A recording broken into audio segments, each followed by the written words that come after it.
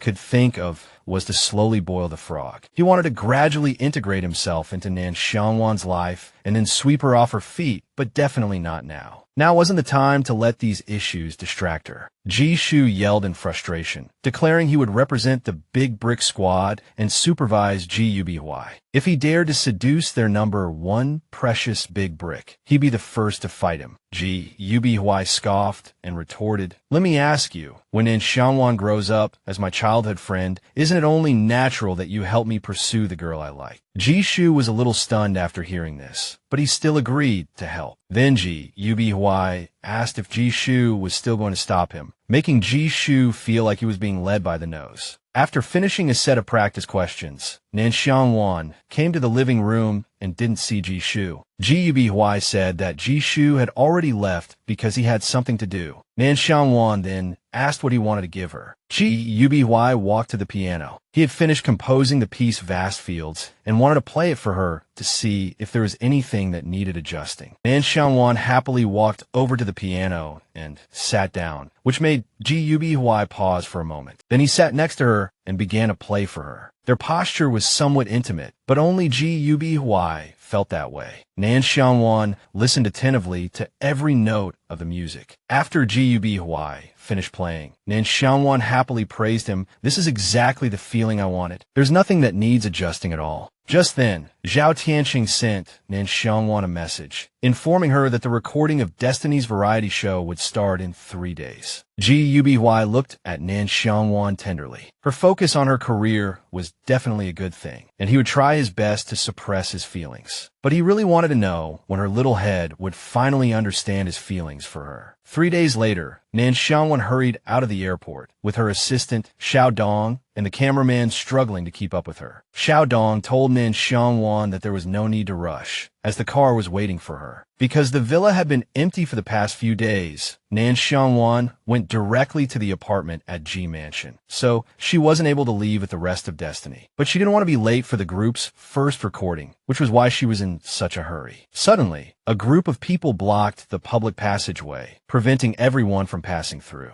It turned out to be Fan Hasong, an artist under Chongyu and his fans. Xiao Dong finally caught up to Nan Xiang Wan. Seeing her assistant, Nan Xiang Wan asked who the person in front was. Xiao Dong briefly told Nan Xiang Wan a little about Fan Hasong. As the two were talking, a police officer came over to disperse the crowd. Seeing the police officer pushing their idol, Fan Hasong's crazed fans got agitated and tried to protect him, even accusing the officer. Xiao Dong saw that the situation was getting serious. Just as he was about to tell Nan Xiang Wan to step aside, she threw her bag on the ground, supported the police officer who was being jostled by the female fans, and then forcefully pushed Fan Hasong to the side. She said, "Don't block the way. If you don't want to move, there's a whole bunch of people behind you who do." The people behind her thought Nan Xiang Wan was super cool. Someone had finally stepped up to clear the way, and they were thrilled. Fan Hasong's fans started angrily accusing Nan Xiang Wan of being disrespectful to her senior, having just debuted. Nan Xiang Wan's Big Brick Squad also spoke up to defend her, saying that the only reason they hadn't caused a scene in public was because of Nan Xiang Wan. Nan Xiang Wan took the megaphone handed to her by the police officer and told everyone to quiet down. Then she turned to her fans, "My dear Big Bricks, thank you for loving me, and I love you too. But don't imitate anyone by disrupting public order. Keep quiet, maintain order, and let's leave here in an orderly fashion." Nan Xiang Wan's fans listened to her and immediately quieted down, maintaining order. At this time, Nan Xiang Wan's cameraman was live-streaming her. Netizens who saw Nan Xiang Wan step up to resolve the issue all thought she was really cool. Some even wanted to go to the airport to greet her.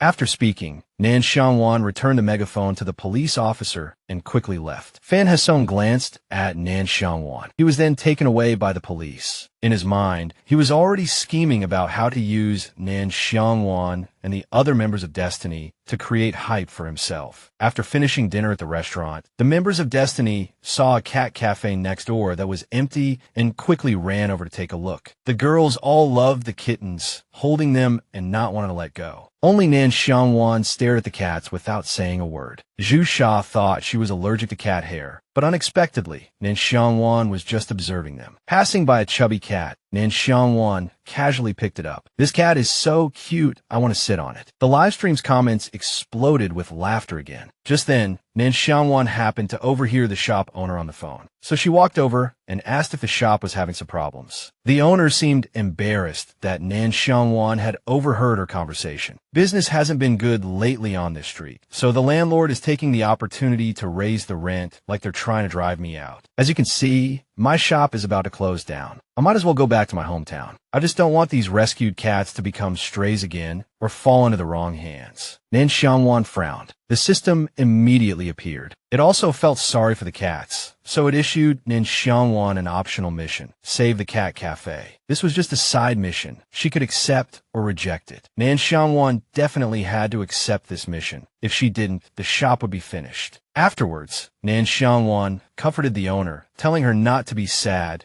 that she and the other members would help the cat cafe. Then, the members of Destiny started using their popularity to promote the cats and call for help. As a result, all the charitable goods in the shop were sold out. In addition, a PR representative from a cat food brand sent a private message, expressing their willingness to collaborate and help the shop. The owner was so happy she didn't know what to do and didn't know how to repay them. Nan Xiang Wan smiled at her and said there was no need to repay them. They were helping voluntarily, and also because her cats were so cute. Looking at the cats, Nan Xiang Wan was suddenly inspired to write another song for the group's upcoming new album. It was Nan Xiang Wan's turn to livestream. She played and sang the melody of the new song she had just written. Then, a system prompt appeared. Nan Xiang Wan had completed the side mission and was rewarded with a Patek Philippe 700-4001 watch worth 780,000, which would be delivered directly to her home at G Mansion when it was convenient for her. G Uby had just finished a meeting and was listening to the melody of the new song Nan Xiang Wan wrote. The melody was very pleasant, making him look forward to the finished product. Moreover, after watching the live stream, he also learned that Nan Xiang Wan really liked cats. Lang Huai, who was driving, asked, "What's the plan after the meeting? Are we going straight back to the company?" Ji Yubi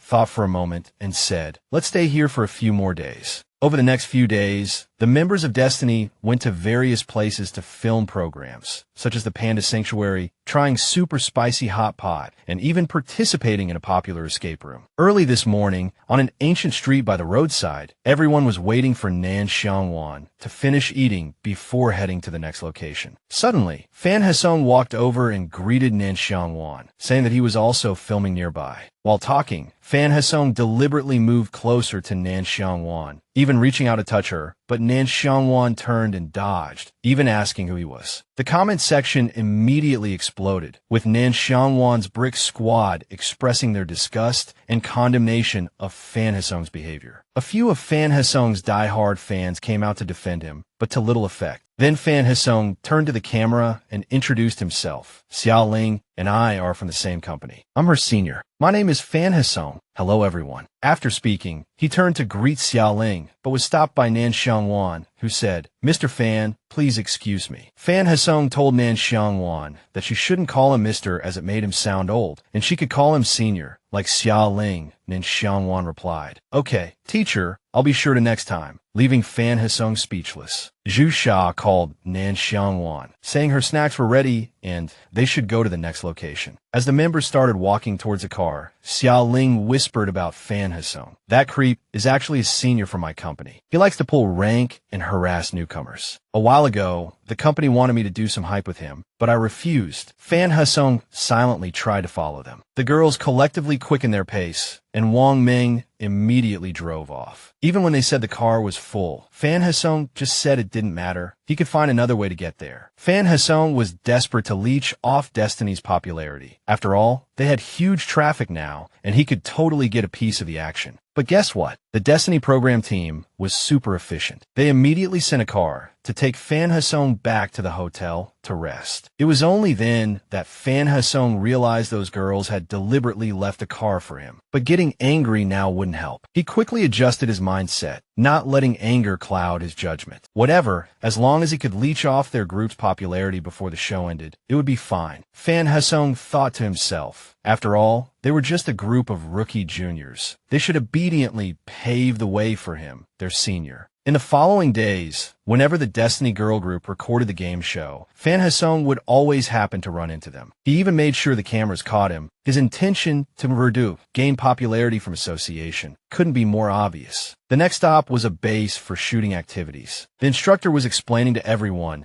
paintball guns have a greater impact than water guns. They're filled with impact-activated paint. I know you celebrities cherish your appearances, but you must wear protective gear no matter what. If you have any questions, feel free to ask us instructors. The other members were all very excited, thinking this would definitely be fun. Nan Xiang Wan held a gun in her hand, silently gazing at it. In her past life, good weapons always had their own destiny. Even though this was just for fun, Nan Xiang Wan couldn't help but take it seriously. And just then, Fan Hasong once again happened to run into the members of the Destiny Girl group. At the base, he brought along a famous actress, Huang. Fan Hasong asked Nan Xiang Wan, "Are you about to start shooting practice?" He and Huang both wanted to watch. The barrage of comments online started up again, some feeling that Fan Hasong was running into the Destiny Girl group too frequently, while others thought it was just arranged by the program team. Fan Hasong continued, "Although I'm your senior and your rookies, I won't go easy on you." As he said this, he started to subtly approach Xiaoling, then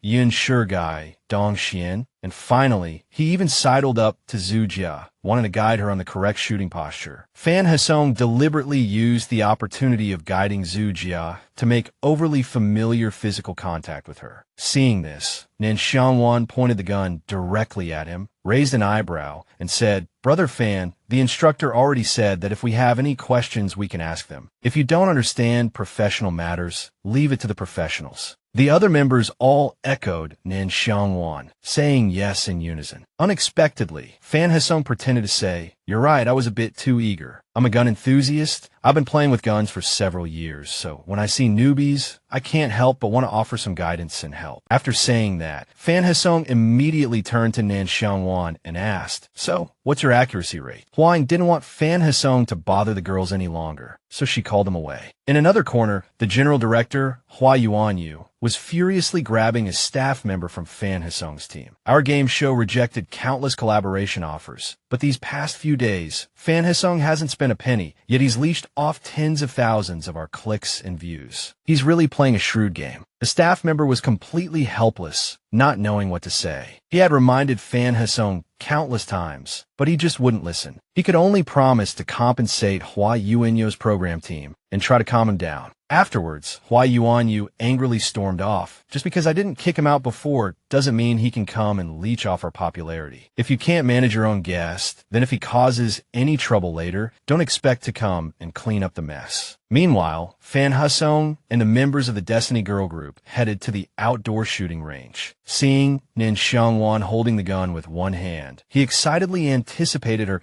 getting splattered with paint. Nan Xiang Wan hit the bullseye consecutively, completely boosting the morale of the other members. After seeing her miss one shot, Fan Hasong smugly walked over and said, "Sigh, after all, it's her first time playing. A 25% hit rate is already pretty good. I said it before, observing and learning on your own is much more useful than constantly asking others." Unexpectedly, while Fan Hasong was still chattering, the instructor noticed that Nan Xiang Wan had shot down two sparrows flying past the tree behind the target. The instructor even thought that Nan Xiang Wan had received professional shooting training before. Her marksmanship was too accurate, practically achieving a 100% hit rate on a moving target. The barrage of comments online exploded once again, and Nan Xiang Wan's popularity soared. Some people even started mocking Fan Hasong. Afterwards, As Nan Xiang Wan was preparing to leave with the other members, Fan Hesong called out to them. He wanted the two program teams to join forces for a 5-on-5 competition, with the losing side having to fulfill a wish for the winning side. He was certain the audience would absolutely love to watch. When Hua Yuanyu heard Fan Hesong say this, he was furious. He felt that before the production team had even issued a warning, Fan Hesong was getting more and more presumptuous, wanting to use the Destiny Girls as a stepping stone. Hua Yuanyu was about to refuse him, but Nan Xiang Wan stopped him and told them to accept the challenge. Nan Xiang Wan had been waiting for this moment for a long time. She finally had a chance to teach Fan Hesong a lesson. Nan Xiang Wan, Dong Xian, Yun Shigai, and Zhu Jia formed a team. With Nan Xiang Wan leading, they quickly found an excellent hiding spot. Dong Xian quietly complained about Fan Hesong, and Yun Shigai, beside her, softly agreed. Zhu Jia told them to be quiet. Nan Xiang Wan wanted them to listen for audio clues with her. With her incredible hearing, she picked up the sounds of approaching footsteps and snapping twigs. But Nan Xiang Wan found it strange because the footsteps were very fast and didn't seem to be trying to hide at all. It turned out that the footsteps belonged to Fan Hesong. He thought that against these girls, who weren't very strong, he could just rush in and attack for an easy win. The reason Fan Hesong wanted to play this game with Hua Yuanyu was to encounter the Destiny Girls and teach them a lesson because they always ignored him. Hua Ying kindly reminded Fan Hesong to be quiet, but he smugly said it was fine. As soon as he finished speaking, Fan Hesong was shot in the leg. Although it hurt terribly, he said being shot in the leg didn't count, and the drone was still filming. Fan Hesong arbitrarily set a new rule, 3 shots to be out. Dong Xian was about to argue with him, but Nan Xiang Wan stopped her and said, "He's trying to lure us out of our hiding spot." Then she shot him 3 times in a row, in his leg, thigh, and chest, eliminating him. Fan Hesong was quickly escorted from the playing area to avoid any accidental injuries. In the end, Nan Xiang Wan's team won. They chatted happily with Hua Ying, not caring too much about winning or losing. Fan Hesong sat to the side. He had originally planned to get close to Nan Xiang Wan and create a CP with her because she was the most consistently popular member of the Destiny Girls. But Nan Xiang Wan ignored him completely and even deliberately targeted him, which made Fan Hesong very angry. He felt that Nan Xiang Wan was just a newcomer and dared to disrespect him, a senior, so he wanted revenge. While everyone was having fun, Fan Hesong pretended to be friendly and walked over, wanting to join the conversation. He said, "I just wasn't playing seriously before, plus our team was missing a good shot. This time, let's add the coach and a professional player." As he spoke, Fan Hesong reached out to touch Nan Xiang Wan. Just then,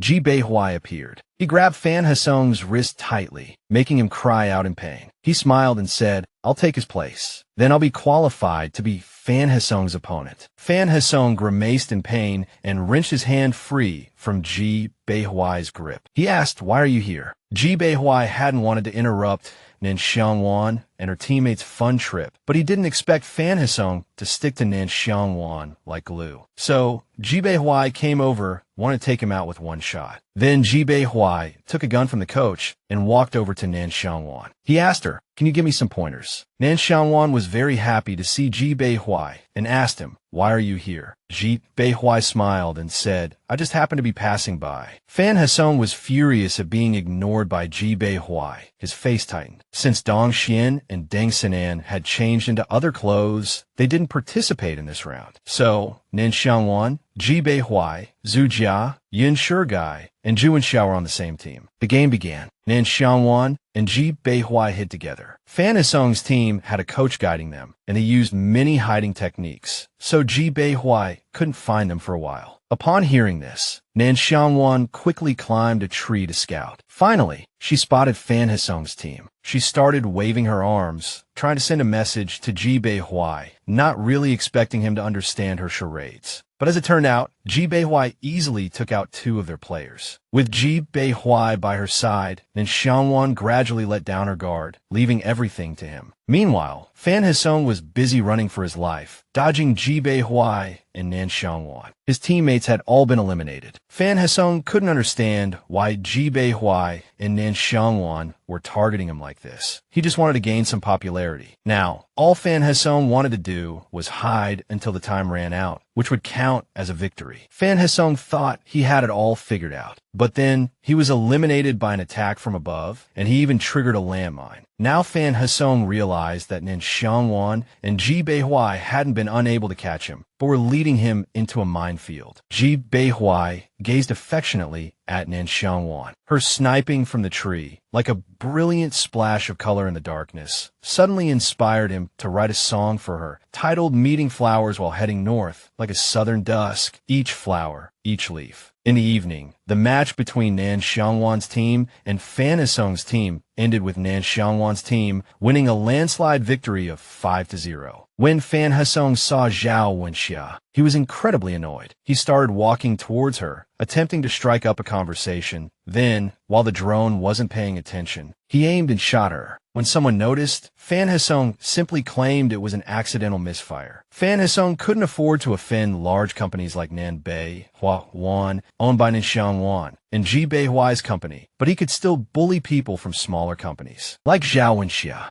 Zhao Wenxia clutched her wrist in pain, but she couldn't fight back or expose Fan Hesung. Unexpectedly, the remaining members and the program crew started accusing Fan Hesung, saying that he had deliberately shot Zhao Wenxia.